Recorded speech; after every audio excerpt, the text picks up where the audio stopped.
प्यारे बच्चों, मैं जोगेंद्र कुमार ऑनलाइन गणित शिक्षण बाय जोगेंद्र चैनल में आप सभी का स्वागत करता हूं। आज इस वीडियो में हम कक्षा 6 गणित अध्याय 4 आधारभूत ज्यामितीय अवधारणाओं की प्रश्नावली 4.3 का प्रश्न नंबर 1 व 2 हल करेंगे। ये इस अध्याय की वीडियो का पार्ट नंबर 10 है। इससे पहले 9 पार्ट बन चुके हैं। यदि आपने वे नहीं देखे तो प्लीज उन्हें जाके जरूर देख लेना। अब आइए देखिए प्रश्न नंबर 1 को। नीचे दी गई आकृति में कोणों के नाम लिखिए। क्या कहा इसने? कोणों के नाम लिखिए। इससे पहले की जो वीडियो बनाई है हमने उसमें वक्रों के बारे में चर्चा की है कि वक्र कैसे होते हैं, कितने प्रकार के होते हैं। आज देखिए ये शब्द आया है कोणों, यानी कि कोण। तो इस प्रश्न को हल करने से पहले हम कोण के बारे में चर्चा करते हैं। अब ये कोण को इंग्लिश में बोलते हैं एंगल। क्या बोलते हैं? एंगल।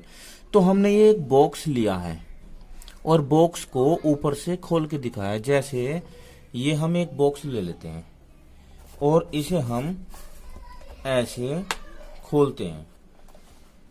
कैसे खोलते हैं? ऐसे ऐसे खोलते हैं।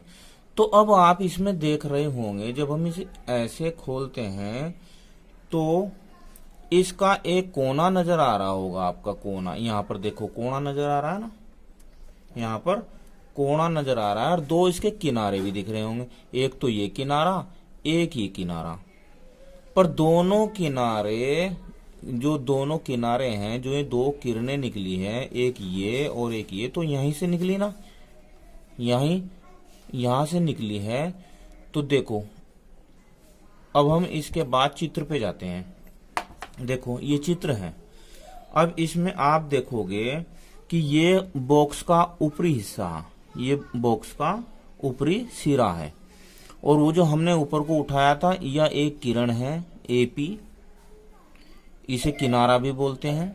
तो यहां लिखेंगे बॉक्स का किनारा। देखो मैं आपको बताता हूं, बॉक्स का किनारा कौन कौन सा होगा। देखो एक तो एपी हो जाएगा। क्या हो जाएगा? एपी। और एक ये नीचे वाला हो जाएगा, इसे क्या बोलेंगे हम? एडी। इसे क्या बोलेंगे? A D. तो दो किनारे हो जाएंगे और किनारे के बाद इसे हम देखो किरण भी कहेंगे। इसे क्या कहेंगे हम? किरण। तो ये जो दो किरणें हो जाएंगी एपी और एडी, तो इनका जो स्टार्टिंग पॉइंट है, जो प्रारंभिक बिंदु है, इनका जो प्रारंभिक बिंदु है, स्टार्टिंग पॉइंट है, वो क्या है बताओ? कहां से शुरू हो रही है? ए से हो रही ना, ए से निकल रही है। तो ए से जो निकल रही किरणें वह एपी और एडी, और ये इसका स्टार्टिंग पॉइंट है। ठीक है। तो यहां पर ए पर ये जो कोना है, यहां पर कोण बना रहे हैं, तो इसे हम कोण ए बोलते हैं। क्या बोलते हैं? कोण ए।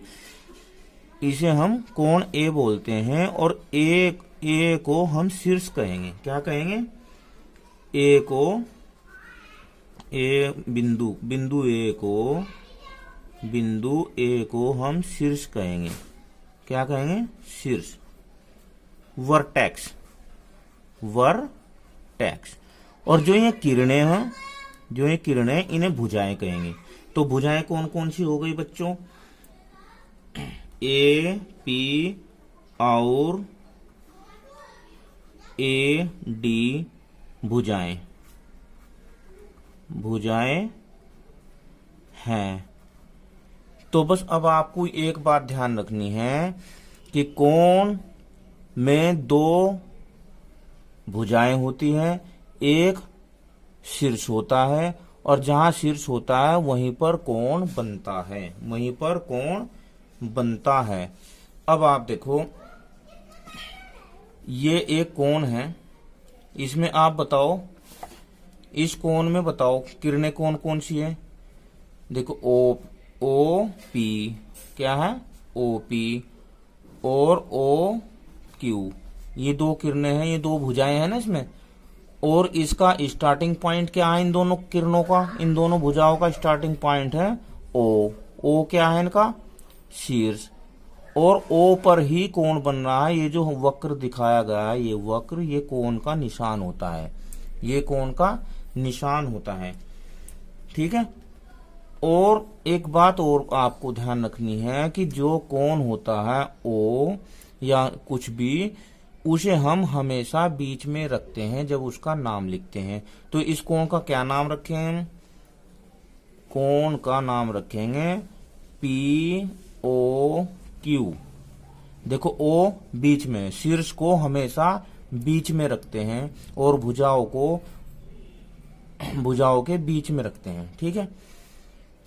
अब ये हो गया कोण पी ओ क्यू। तो इस प्रकार आपको कोण समझ में आ गया होगा। कोण में जहां कहीं भी कोना बनता है वहीं पर कोण बनता है। कोण में दो किरणें होती है और एक प्रारंभिक बिंदु होता है जिसे हम शीर्ष बोलते हैं, और वहीं पर कोण बनता है।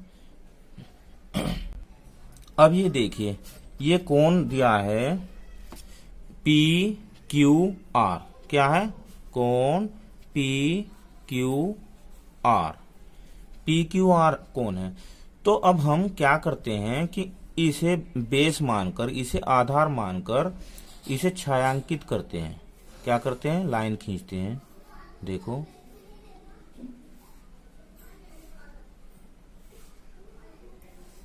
ये हम इसे ऐसे छायांकित करते हैं, लाइन खींचते हैं। अब हम इस भुजा को यानी कि QP को आधार मानकर इस भुजा पर लाइन खींचते हैं। अब देखो, ये क्या कर रहे हैं? हम लाइन खींच रहे हैं। आप इसे ध्यान से देखें।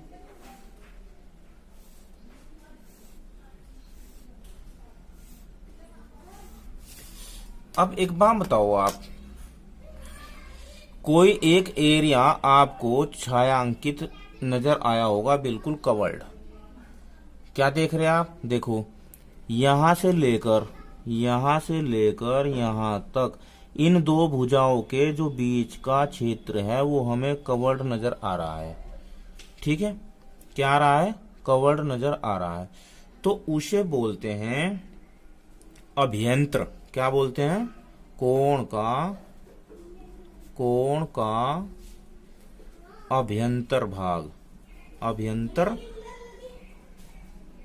भाग यानी कि कोण के अंदर का भाग। ठीक है।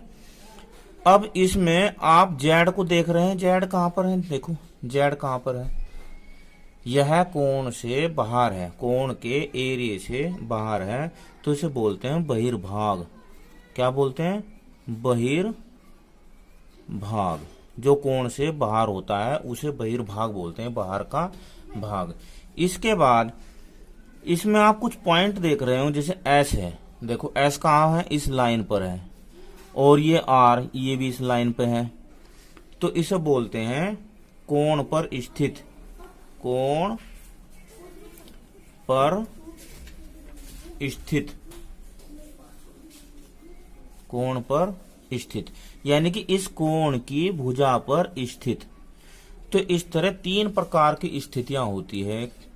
एक तो अभ्यंतर भाग, अंदर वाला भाग। एक बहिर्भाग, इस कोण से बाहर का भाग।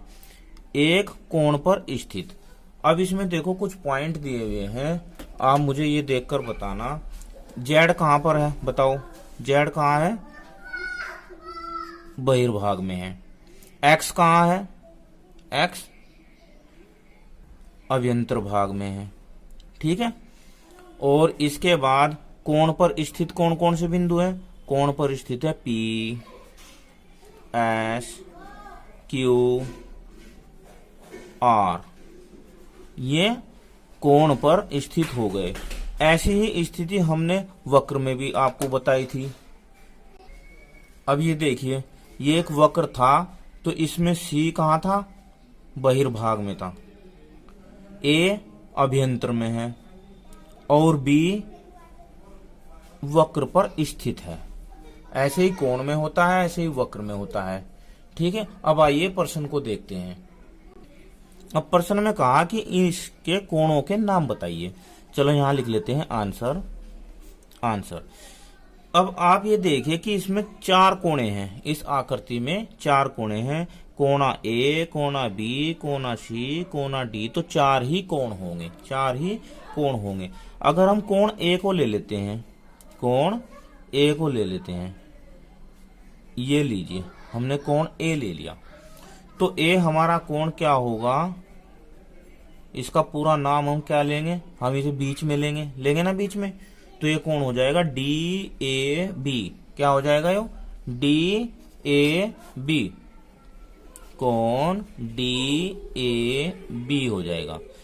और इसके बाद हम बी लेते हैं, बी बिंदु को, तो इसका बताओ इसे कैसे लिखेंगे, इसे हम लिख लेंगे A B C, A B C. B के बाद हम सी को लेते हैं, कोण सी को, तो ये हो जाएगा बी सी डी। क्या हो जाएगा, अथवा बी सी डी।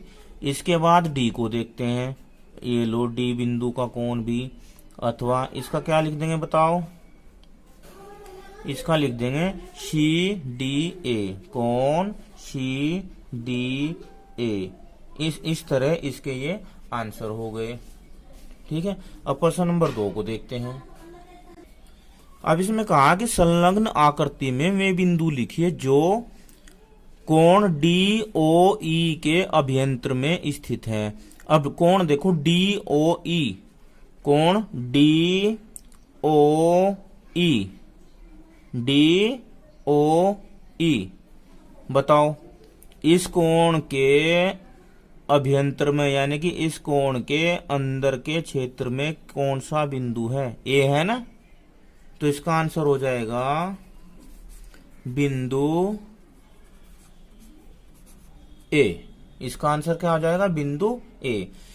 बी में कोण ई ओ एफ, कोण ई ओ एफ के बहिर्भाग में स्थित है, बहिर्भाग बाहर का भाग, तो ई ओ एफ के बाहर का भाग देखो ये होगा ना इधर बाहर का भाग, तो इसका आंसर हो जाएगा बिंदु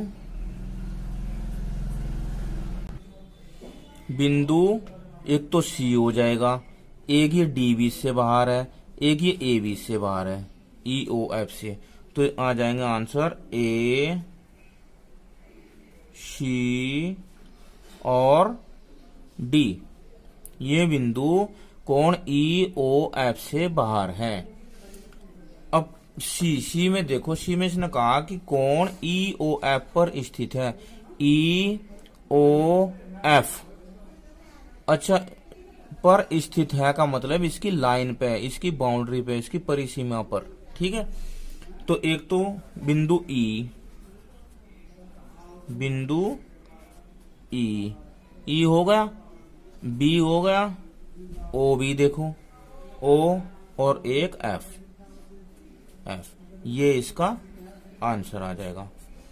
आशा करता हूं आपको कोण की स्पष्ट जानकारी मिल गई होगी, समझ में आ गया होगा, कोण का बहिर्भाग भी आपको समझ में आ गया होगा, अभ्यंतर भी समझ में आ गया होगा, और कोण पर स्थित कौन कौन बिंदु होते हैं, यानी कि कोण की परिसीमा भी आपको समझ में आ गई होगी। वीडियो अच्छी लगी तो लाइक करना, शेयर करना, कमेंट करना।